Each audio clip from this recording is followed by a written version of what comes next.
kí wa lórúkọ Olúwa bí a ti ń darapọ̀ mọ́ ètò ẹ̀kọ́ Bíbélì èyí tí Diocese of Ife Anglican Communion tí wọ́n ń ṣagbátẹrù rẹ̀ fún dídarapọ̀ mọ́ ètò yìí lọ́jọ́ tòní náà ni a ti rí bàbá wa àti màmá wa tí wọ́n máa dárúkọ wọn bí a ti ń kí wọn káàbọ̀ sórí ètò pàtàkì. Màmá wa. Orúkọ mi ni Ọláníkẹ́ Ọ̀kẹ́. Ẹ káàbọ̀ sórí ètò yìí. Bàbá wa ní Olúwa. Orúkọ tèmi náà ni Venerable Benjamin Ayégúnlẹ̀. Ẹ káàbọ̀ sórí ètò yìí. Ẹ ṣé atọ́kùn. Bí ẹ ti ń gbọ́ wa, tí ẹ bá ní ìbéèrè tàbí ẹ ní àkànṣe ọ̀rọ̀ tẹ́ fẹ́ pe àkíyèsí wa sí, ẹ lè kàn sí wa lórí ẹ̀rọ alágbèéká yìí tí nọ́mbà rẹ̀ jẹ́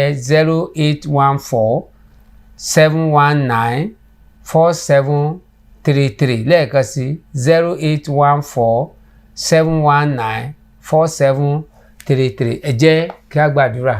Bàbá wa àti Ọlọ́run wa, a dúpẹ́ fún àǹfààní iyebíye tí a ní láti wá tún kẹ́kọ̀ọ́ ní abẹ́ àtẹ́lẹsẹ̀ yín fún ìtẹ̀síwájú àti kí orúkọ yín kó lè gbéga ẹgbẹ́ ọpẹ́ wa. Jẹ́ a fi ara wa sí abẹ́ àkóso ẹ̀mí mímọ́, àwa tí ó máa darí àtàwọn tí ó máa gbọ́ wa.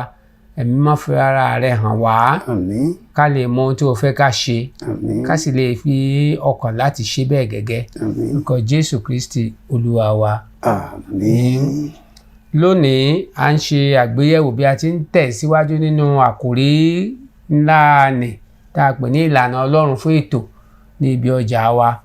Ṣùgbọ́n kókó ẹ̀kọ́ fún ti òní gan ni fífúrúgbìn nípa ti ẹ̀mí fún èrè láti ọ̀dọ̀ Ọlọ́run. Fúrúgbìn nípa ti ẹ̀mí fún èrè láti ọ̀dọ̀ Ọlọ́run. Àwọn ibi kíkà wa a ó máa gbéyẹ̀wò ní kọ̀ọ̀kan. Matiu orí 6 ẹsẹ̀ ìkẹkọ̀dínlógún dé ìkọkànlélógún. Màmá wa ẹ bá wa wò ó nígbà tí bàbá wa bá wa wò Gàlátíà orí 6 ẹsẹ̀ ìkeje àti ìkẹjọ. A ó sì máa tẹ̀síwájú pẹ̀lú ìyókù bákan náà. Ẹ má ṣe tò ìṣúra jọ fún ara yín ní ayé, níbi tí kòkòrò àti ìpáàrà bà á jẹ́, àti níbi tí àwọn olè ń runlẹ̀ tí wọ́n sì ń jalè. Ṣùgbọ́n ẹ tò ìṣúra jọ fún ara yín ní ọ̀run, níbi tí kòkòrò àti ìpáàrà kò lè bà á jẹ́, àti níbi tí àwọn olè kò lè runlẹ̀ kí wọ́n sì jalè. Nítorí níbi tí ìṣúra yín bá gbé wà, níbẹ̀ ni ọkàn yín yóò gbé wà pẹ̀lú. Gàlátíà orí 6 ẹsẹ̀ ìkeje àti ìkẹjọ. Kí a má ṣe tàn yín jẹ, a kò lè gan Ọlọ́run, nítorí ohunkóhun tí ènìyàn bá fúrúgbìn òun ni yóò sì ká. Nítorí ẹni tí ó bá fúrúgbìn sípa ti ara rẹ̀, nípa ti ara ni yóò ká ìdíbàjẹ́. Ṣùgbọ́n ẹni tí ó bá fúrúgbìn sípa ti ẹ̀mí, nípa ti ẹ̀mí ni yóò ká ìyè àìnípẹ̀kun. Mo kà láti inú ìwé Òwe orí 23 ẹsẹ̀ ìkẹrin àti ìkarùn. Má ṣe làálàá àti lọ́rọ̀, ṣíwọ́ kúrò nínú ìmòye ara rẹ. Ìwọ wá fi ojú rẹ wò ó, kì yóò sì ṣí mọ́. Torí tí ọ̀rọ̀ wu ìyẹ́ apá fún ara rẹ̀ bí idì tí ń fò ní ojú ọ̀run. Èròǹgbà ìdánilẹ́kọ̀ọ́ tòní náà ni láti jẹ́ kí onígbàgbọ́ mọ̀ pé kò sí ohun tí ń pẹ́ lọ títí láyé. Sí pé ó yẹ kí a máa rántí nígbà gbogbo pé òpin á dé lọ́jọ́ kan. Kò sì yẹ kí làálàá wa nínú ayé yìí kó já sí asán. Nínú ìfáàrà wa, àwọn ọ̀rọ̀ Ọlọ́run tá a yàn fún ẹ̀kọ́ yìí jẹ́ kó yé wa wípé níbi tí ìṣúra bá wà bẹ́ẹ̀ níbẹ̀ ni ọkàn èèyàn pàápàá yóò wà. Bí a ní èròǹgbà àti bá Kristi, tá a bá ní èròǹgbà àti bá Kristi jọba, a gbọ́dọ̀ máa ní lọ́kàn nígbà gbogbo wípé lọ́jọ́ tí mo bá kú kí ni yóò jẹ́ àtúbọ̀tán mi. Bí a kò bá ní irú èròǹgbà yìí, a jẹ́ wípé ohun tí a bá fúrúgbìn ó di dandan pé òun náà là máa ká. A gbà wá níyànjú láti fúrúgbìn sí ibi tí kòkòrò àti ìpáàrà kò ti lè bà irúgbìn wa jẹ́, àti níbi tí àwọn olè kò ti lè rúnlẹ̀ láti jalè. Kò sí ohun tí a lè fi wé èrè ńlá tí ó ń dúró de ẹnikẹ́ni tí ó bá fúrúgbìn sí ìgbòòrò ìjọba Ọlọ́run ní ayé yìí, torí pé yóò gba èrè fún ṣíṣe bẹ́ẹ̀. ó sì yẹ kí onígbàgbọ́ mọ̀ wípé asán àti ìmúlẹ̀ mọ́fò ni ayé yìí. A sọ̀rọ̀ nípa títò ìṣúra gẹ́gẹ́ bí ọ̀nà sí ìfúrúgbìn, èyí tí a sì mọ̀ wípé ipa méjì náà ló ń pín sí, èyí tí a ń ṣe ní ayé, èyí tí a ti ń ṣe láyé dé ìjọba ọ̀run, tó sì ní í ṣe pẹ̀lú ohun tí ó ń jẹ jáde nínú ìwà àti ìṣe wa, pàápàá ní ẹnu okòwò wa àti ní iṣẹ́ gbogbo èyí tí à ń dọ́wọ́ lé, torí ìṣeláyé ìtọ́kasí ohun tí ó jẹ́ ti ọ̀run ni. Báwo ló wá yẹ ká ṣe ṣe? Báwo ni ìdókòwò wa àti ìṣúra tá ń tòjọ àti ìfúrúgbìn wa, ọ̀rọ̀kọ́rọ̀ tá a lè lò, báwo ni ó ṣe mú èrè dé bá wa? Mo rò pé òun ló ṣe pàtàkì fún wa láti gbéyẹ̀wò, tí a sì ń gbéyẹ̀wò lọ́jọ́ tòní. Ẹ jẹ́ ká tẹ̀síwájú nínú ìjíròrò wa àti àwọn ìbéèrè tí a ní, tá ó tìjú mọ̀ máa yànnàná sí ohun tí a ti sọ yìí. Wọ́n ní báwo ni a ṣe ń fúrúgbìn sí ìjọba ọ̀run? Ọ̀nà owó gan-an ní pàtó la lè gbà láti sọ pé bàbá sọ pé àṣelé, ó tọ́ka sí pé wọ́n ní ẹnìyẹn fúrúgbìn, ó ti jẹ́ pé ilé ayé náà ló ti ń ṣe. Wọ́n ní ká wo èyí ní ọ̀rọ̀ Ọlọ́run méjì kan, Ẹ́xódù orí 22 àti ẹsẹ̀ 25. Bàbá wa ẹ bá wa wo Matiu orí 5 ẹsẹ̀ 34-36 àti ẹsẹ̀ 40, Matiu 25. Màmá wa ẹ bá wa ka Lẹ́fítíkù Ẹ́xódù yẹn mà. Bí ìwọ bá yá ẹnikẹ́ni nínú àwọn ènìyàn mi ní owó tí ó ṣe tálákà lọ́dọ̀ rẹ, ìwọ kì yóò jẹ́ bí agbẹ̀dà fún un, bẹ́ẹ̀ ni ìwọ kì yóò gbẹ̀dà lọ́wọ́ rẹ̀. Ẹ bá wo Matiu yẹn 24-35-34-36. Nígbà náà ni ọba yóò wí fún àwọn tí ó wà ní ọwọ́ ọ̀tún rẹ̀ pé, ẹ wá ẹ̀yin alábùkún fún bàbá mi, ẹ jogún ìjọba tí a ti pèsè sílẹ̀ fún yín láti ọjọ́ yìí wá. Dé 36 ni. Nítorí ebi ń pa mí, ẹ̀yin sì fún mi ní oúnjẹ, òǹgbẹ ń gbẹ mí, ẹ̀yin sì fún mi ní ohun mímu, mo jẹ́ àlejò, ẹ̀yin sì gbà mí sílé, mo wà ní ìhòhò, ẹ̀yin sì daṣọ bò mí, mo ṣe àìsàn, ẹ̀yin sì bójú tó mi, mo wà nínú túbú, ẹ̀yin sì tọ̀ mí wá. Nígbà náà ni àwọn olóòótọ́ yóò dá lóhùn wípé, Olúwa, nígbà wo ni àwa rí tí ebi ń pa ọ́, tí àwa fún ọ ní oúnjẹ, tàbí tí òǹgbẹ ń gbẹ ọ́, tí àwa fún ọ ní ohun mímu? Ẹsẹ̀ 40. Nígbà wo ni àwa rí ọ ní àlejò, tí a gbà ọ sí ilé, tàbí tí ìwọ wà ní ìhòhò, tí àwa daṣọ bò ọ́? Tàbí nígbà wo ni àwa rí tí ìwọ ṣe àìsàn, tí a bójú tó ọ?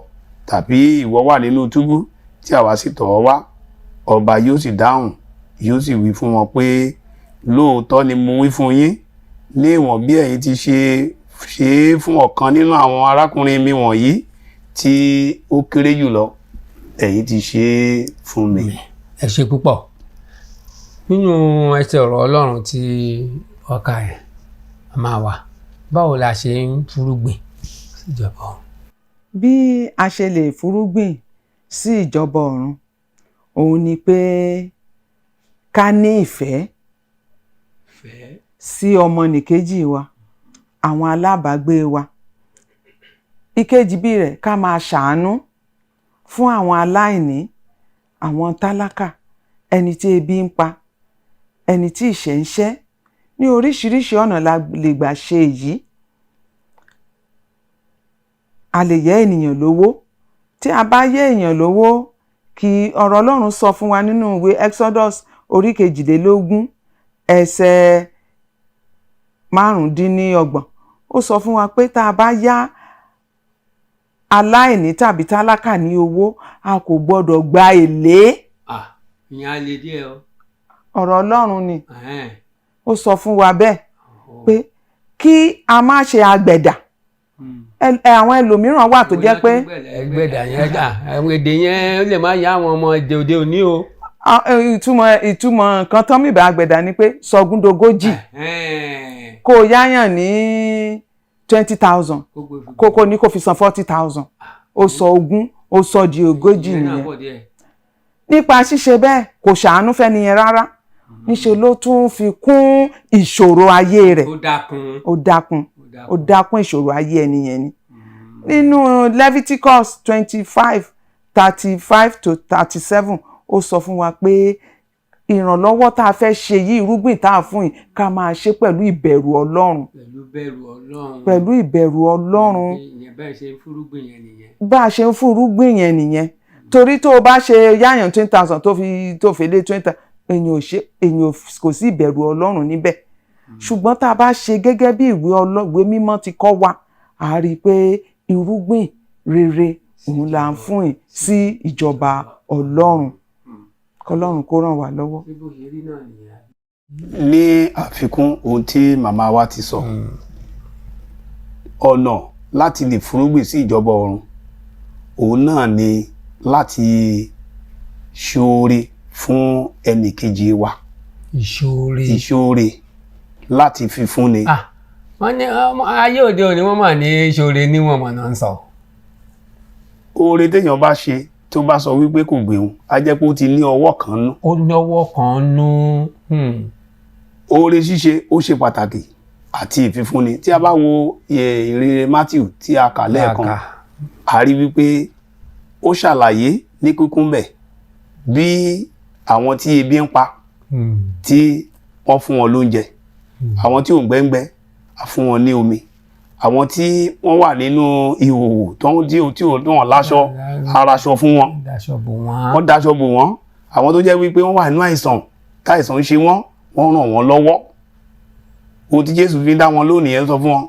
So àwọn ènìyàn wá ní ìgbà wo la wá ṣe léyìí fún ọ Jésù, ìgbà wo la ṣe léyìí fún ọ, wá sọ pé níwọ̀n ìgbà tẹ́ ẹ ti ṣe léyìí fún àwọn ènìyàn mi, ẹ ti ṣe fún mi. Ìgbà tá a bá ti ń ṣe fún ẹnìkejì wa, tá a ti ń ṣe fún àwọn ènìyàn onílé àlejò, à ń ṣe fún ìjọba Jésù. Ẹ ṣé púpọ̀, ẹ ṣé gan ni. Wọ́n wá ní ká wò ó bá a ṣe sọ tá a yànnà náà tá a sọ dáadáa yẹn. Ǹjẹ́ iṣẹ́ àti ẹ̀ ń bìkítà láti tá a bá wo àwòrán ayé tá a wà yìí, iṣẹ́ àti ẹ̀ wo pé gbogbo tá a ṣe ní í ṣe pẹ̀lú ó látúbọ̀tán kan sí, ó ní í ṣe pẹ̀lú ẹ̀mí wa, ó ní í ṣe pẹ̀lú ọkàn wa. Ǹjẹ́ ó yẹ tiẹ̀, ǹjẹ́ ó ṣí wa lójú, ǹjẹ́ a níṣì lójú sírú nǹkan báyẹn bí? Ẹ ṣe atọ́kùn. Gbogbo onígbàgbọ́ pátápátá òun ló yẹ kó máa bìkítà, tó yẹ kó sì máa gbà á lérò, kó máa rí wípé ìrìn àjò la wà nínú ayé yìí. Gbogbo ohun tá a bá dẹ̀ ń ṣe òun ni ó ní èrè, òun ló ní àtúbọ̀tán, òun ló ní ẹ̀san èyí tí a ó gbà, àti pé àkókò tá a ó lò nínú ayé yìí ó ní gbèdéke, ó ní àkókò èyí tá a ó lò. Ènìyàn wà nínú ayé kọrin kése. Bíbélì sọ fún wa pé a ti fi fún ènìyàn láti kú lẹ́ẹ̀kan ṣoṣo, ó ní lẹ́yìn ilé ìdájọ́ ló ń bọ̀. So ìyẹn fi hàn wípé lẹ́yìn ìrìn àjò wa láyé yìí ó níbi tá ò forí rẹ̀ sọ, ó dẹ̀ ní tó máa jẹ́ èrè rẹ̀. So onígbàgbọ́ gbọ́dọ̀ máa wò pé àtúbọ̀tán wà lẹ́yìn ìrìn àjò wa nínú ayé yìí, àti pé ibì kan òun lá parí rẹ̀ sí. Ó kọ́ra ìṣe wa, ó kọ́ra mọ́ ìrìn àjò wa, ìwà wa. Bẹ́ẹ̀ ni atọ́kùn, ìrìn àjò wa bá ṣe ń rìn, àwọn ìwà wa tá à ń wù ó kọ́ra, ó ní ṣe pẹ̀lú ara. Kọ́nà kó ràn wá lọ́wọ́. Tá a bá wá tún wá wò síwájú o, torí ọ̀rọ̀ ká gbìn, ká dókòwò, ká tòṣùra ẹ̀, òun náà ni là ń gbé yẹ̀wò. A sì mọ̀ pé ilé ayé la ti ṣòwò, ṣùgbọ́n wọn ni à ń ṣe ilẹ̀ dọ́run ni, àbí à ń ṣe ilẹ̀ débì kan wá ni. Irú irúgbìn wo ni èèyàn wá dé ló wá yẹ kí èèyàn gbé o? Àgbà bá wá tiẹ̀ gbé tán gan-an, irú èrè wo gan-an ni ká máa fojú sí màmá wa. ẹ ṣé olóòtú. Irú èrè, irú irúgbìn tí ó yẹ ká gbìn òun ni irúgbìn rere. Irúgbìn rere. Irúgbìn rere. Nítorí pé ó ní èrè. Ẹ bá mi ṣàlàyé irúgbìn rere ń bóyá kí n lọ ọjà lọ rà ní ọjà odò ọgbẹ. Rárá. Àwọn irúgbìn rere tó yẹ ká gbìn ni nítorí pé Jésù Kristi sọ fún wa náà pé ká máa wá ènìyàn kúnra, ká wá ènìyàn sí ìjọba Ọlọ́run. Fún ìdí èyí ká máa polongo Jésù. Báwo la ṣe lè polongo ọ̀rọ̀ Ọlọ́run? Báwo la ṣe lè polongo ẹ̀? Ìwà wa. Àwọn ènìyàn ò ka Bíbélì ìwé mímọ́ mọ́. Ṣùgbọ́n àwa tí a jẹ́ ọmọlẹ́yìn Kristi, àwa ni àwọn ènìyàn ń kà. Wọ́n ń wo ìwà wa àti ìṣe wa tó dàbí irúgbìn. Ìdí nìyí tó jẹ́ pé a gbọ́dọ̀ máa gbin irúgbìn ọ̀rọ̀ Ọlọ́run àti ìṣe Ọlọ́run. Nígbà tí àwọn ènìyàn bá rí wa, wọ́n gbọ́dọ̀ rí pé wọ́n gbọ́dọ̀ rí àmì pé lóòótọ́ lóòótọ́ ọmọ Ọlọ́run ni àwa ń ṣe. A gbọ́dọ̀ máa gbin irúgbìn ìrànlọ́wọ́. A gbọ́dọ̀ máa ran àwọn ènìyàn lọ́wọ́, àwọn aláìní, àwọn tálákà tó yí wa ká. A gbọ́dọ̀ máa ṣoore fún àwọn àlejò. A gbọ́dọ̀ fi ìfẹ́ hàn, ìfẹ́ àìṣẹ̀tàn. A gbọ́dọ̀ fi hàn. Àwọn ọmọ aláìní bàbá ńkọ́, àwọn ọmọ aláìní ìyá ńkọ́, àwọn tí ebi ń pa, àwọn kan wà wọ́n pọ̀ káàkiri, àwọn kan wà wọ́n rí aṣọ wọ̀ lásán ká mọ̀ wá sọ bàtà. Gbogbo nǹkan wọ̀nyí òun ló fi hàn pé à ń gbin irúgbìn rere. Bẹ́ẹ̀ ni ẹsẹ̀ ò dùn. Àwọn ẹlòmíì dẹ̀ odidi yàrá kan ni wọ́n kó bàtà sí. Bẹ́ẹ̀ dẹ̀kẹ̀ ní ó lè má. Bí àṣà bàbá wa kan ní Olúwa. Bẹ́ẹ̀ dẹ̀kẹ̀ ní ó lè má wọ bàtà yẹn ẹyọ kan ń bẹ̀ fóṣù 6. Tí ò bá tẹ̀ jù bẹ́ẹ̀ lọ. A wá rí i pé èwo wá ni téèyàn bá wá ṣe. Tí a bá ń ṣoore bẹ́ẹ̀ yẹn tá à ń ṣe gbogbo ohun tó yẹ ká ṣe gẹ́gẹ́ bí ọmọ Ọlọ́run, èrè tó wà ń bẹ̀ ni pé gbogbo oore tá à ń ṣe yẹn ó wà ní àkọsílẹ̀ fún wa ní ọ̀dọ̀ Ọlọ́run níbi tí èrè wà. Nítorí a kà á nínú ìwé mọ́lẹ̀ kan pé ká tò ìṣúra wa sí ọ̀run níbi tí kòkòrò àti ìpáàrà tí àwọn olè pàápàá tí ò lè runlẹ̀ débẹ̀ láti bà á jẹ́. Nítorí pé àtúbọ̀tán kó tó pẹ́ jù ká tètè yí padà. Ohun èrè tá a dẹ̀ máa tún gbà ni pé ilé ológo, ìyè àìnípẹ̀kun àti ògo tí òkè ọ̀run tí kì í bà á jẹ́. Àwọn ara èrè tó wà fún wa nìyẹn. Kò sì sẹ́ni tá a máa ṣoore fún tí ò ní rántí. Ẹ ṣé púpọ̀. Ṣé bá a bá ṣe ní tara tá a dókòwò lára tá a ṣèṣúra lára, ṣé ṣápa tẹ̀mí lára àbí ọ̀nà wà tá a fi lè gbé méjèèjì tí ó fi báláǹsì bí àṣà àwọn olóyìnbó? Ẹ ṣé púpọ̀ atọ́kùn. Tí a bá ń sọ̀rọ̀ nípa ìdókòwò tàbí ká ṣe ohun tí ká fúrúgbìn, irú èdè yòówù ká lè lò fún, a ń sọ̀rọ̀ nípa ìdókòwò ti ara. Ìyẹn ni pé a ní láti ṣe àwọn nǹkan tí yóò mú owó tàbí yóò mú èrè tí yóò mú wá fún wa nínú ayé. So tá a bá ṣe àwọn nǹkan wọ̀nyẹn, a tún láti gbìyànjú láti rí wípé ìdókòwò yẹn a tún ṣe é fún ìdókòwò ti ọ̀run. Tá a bá ń fúnrúgbìn tá à ń dókòwò fún ara, a gbọ́dọ̀ ṣe é láti fi ran ti ọ̀run lọ́wọ́. Ìyẹn ni wípé fún àpẹẹrẹ mo dókòwò, Ọlọ́run dẹ̀ bùkún okòwò mi yẹn, mo ní èrè ń bẹ dáadáa. Tara nìyẹn mo ní èrè ń bẹ. Èrè yẹn mo ní láti tún lò ó láti fi ran àwọn èèyàn lọ́wọ́ láti fi dókòwò fún ti ọ̀run. Nígbà tí mo bá rẹ́ni tó jẹ́ pé ó kù díẹ̀ káàtó tí mo ṣe ìrànlọ́wọ́ fún, tí mo fún ní oúnjẹ, tí mo fún ní aṣọ, tí mo fún ní owó, mo ń dókòwò fún ìjọba ọ̀run. Tẹ̀mí nìyẹn. So méjèèjì ó ṣeé ṣe, ṣùgbọ́n méjèèjì la gbọ́dọ̀ gbìyànjú ní wípé a jẹ́ kíkan pàkan lára. A gbọ́dọ̀ bójútó ìdókòwò tara nìkan ká gbàgbé ìdókòwò tẹ̀mí. tẹ̀mí ò tẹ̀ lè ṣeé ṣe kò ní ṣeé ṣe tá bá ti gẹ́gẹ́ bí ibi tí ìwé Gálátíà yẹn sọ yìí tá bá ti ń ṣe ìdókòwò fún ara wa tá sọ wípé àwa nìkan ni kò ní ṣeé ṣe fún wa láti ṣe ìdókòwò tí kan tó jọ fún ara wa bí mo ti gbélé tọgbọ́n nìyẹn. ẹ̀yin ènìyàn mo rò pé à ń rẹ́kọ̀ọ́kọ́ wípé ìbùkún wa lẹ́nu iṣẹ́ wa lẹ́nu òwò wa tá a lè pè ní irúgbìn tara àgbúdọ̀ ṣe nínú ojúṣe ìran ọmọnìkejì lọ́wọ́ ṣíṣe ilé Ọlọ́run sísan ìdámẹ́wàá sísan ọrẹ àti gbogbo ojúṣe tá à ń pè wá sí yẹn tara tá a fi ń gbìn fún tẹ̀mí ká lè jèrè ayérayé ká má bàa pàdánù gẹ́gẹ́ bọ́n ṣe sọ Jésù Kristi ní onílé bàbá mi ọ̀pọ̀ ibùgbé ló ṣe kí ni o ló wà ń bẹ̀ oríṣiríṣi dẹ̀ ni èyí tó dẹ̀ dára ni Jésù máa ń fún yan o a kàn ń ṣe ṣàwàdà ni mo mọ̀ pé Jésù ò ní kọ́ bọ́ọ̀sì kọta síbẹ̀ èyí tó dára àwọn tó dára ibi tó dá ibùgbé tó dá ló sì fẹ́ ló fẹ́ ká gbé àní pàdánù lórúkọ Jésù. níparí ká sáré gbé ìbéèrè tó gbẹ̀yìn ó ní ìtàn arákùnrin méjì tá máa sọ ya máa sábà fi sọ̀rọ̀ gbogbo ìgbà Lásárù àtọlọ́rọ̀ Lásárù àtọlọ́rọ̀ wọ́n ní ká kàn ṣe ká jíròrò pẹ̀lú ohun tá ń gbé yẹ̀wò lọ́rọ̀ ìjọba ọ̀run yìí àti fífúrúgbìn kí la tiẹ̀ lè sọ nípa àwọn ìtàn méjèèjì kí lẹ́kọ̀ọ́ tá a tiẹ̀ lè rí kọ́ lábẹ́ kókó ọ̀rọ̀ tá ń gbé yẹ̀wò lónìí. ẹ̀kọ́ tí a lè rí kọ́ tá a bá wo bíbélì wa ká wo ìwé Lúùkù orí 16 ẹsẹ̀ 21 sí 25. a rí kà ń bẹ̀ ohun tí wọ́n sọ fún wa nípa ìgbésí ayé ọlọ́rọ̀ àti Lásárù. ọlọ́rọ̀ ó ní owó ká tó lè pè yẹn ní ọlọ́rọ̀ ó láti jẹ́ pé tó ní owó gan ṣùgbọ́n òun iṣẹ́ ọlọ́rọ̀ tó fi owó tó fi ṣàánú kò fi tara ṣe tìjọba tàbí tara ẹ̀ ló ń ṣe tara ẹ̀ nìkankan ló ń ṣe.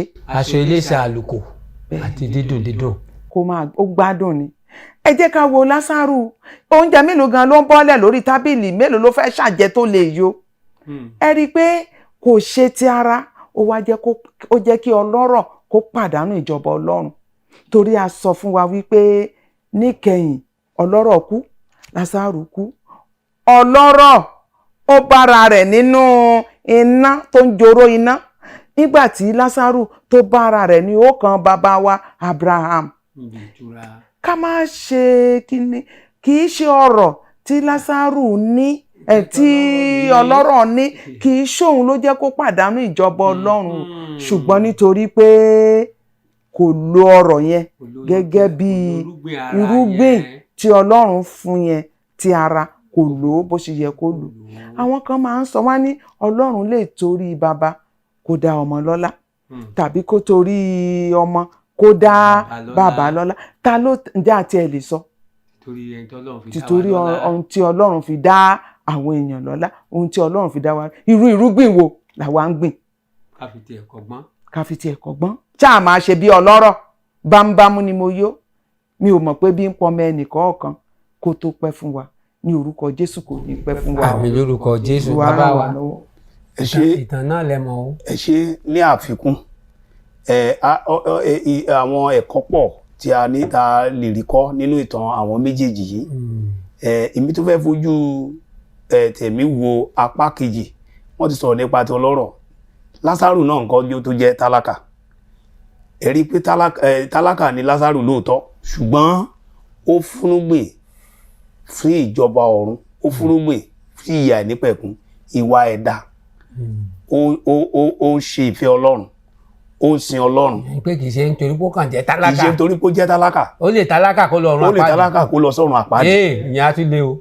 ó lè tálákà kó lọ sọ́run àpáàdì ṣùgbọ́n torí pé òun fúnra rẹ̀ ó mọ Ọlọ́run ó ní ìfẹ́ lóye ìtẹ̀jẹ́ kó yọ wáyé pé wọ́n ní wọ́n máa ń gbé wá sí ẹnu ọ̀nà ilé ọlọ́rọ̀ tí ò bá nífẹ̀ẹ́ àwọn tó ń gbé wá yẹn wọ́n ní gbé wá síbẹ̀ so ó ti ń fún gbè wọ́n á ti pátì tó bá jẹ́ ní tí ó pé kò ní kíní ni wọ́n á ti pátì pé èèyàn burúkú ni kó lọ gbọ́ ọtí ẹ̀ níwọ̀n ọtí ẹ̀ ní dásì ṣùgbọ́n torí pé òun fúnra ara rẹ̀ ó ti ń fún gbè sípa ti ẹ̀mí sí ìyà ìnípẹ̀kun òun ló ṣe ń rí àwọn èèyàn tó ń gbé wá tó ń ràn lọ́wọ́ so ipòkípò tá a bá wá lè wà a gbọ́dọ̀ máa fúnrúgbìn Ọlọ́run bùkún ata àjọ lọ́rọ̀ ní o àbí aya okùn díẹ̀ káàtó o a gbọ́dọ̀ gbìyànjú láti rí pé à ń fúnrúgbìn tí ìyà ìnípẹ̀kun òun ló fi fà á tí Lásárù lẹ́yìn òpin ayé rẹ̀ ó bára ẹ̀ ní ìjọba kí ṣe torí pé ó jẹ́ tálákà kí ṣe torí pé ó jẹ́ tálákà. Olúwa yóò ràn wá lọ́wọ́. Ní ọ̀rọ̀ ìparí ìwé mímọ́ jẹ́ kí ó yé wa wípé ohunkóhun tí èèyàn bá fúrúgbìn òun náà ni yóò ká o.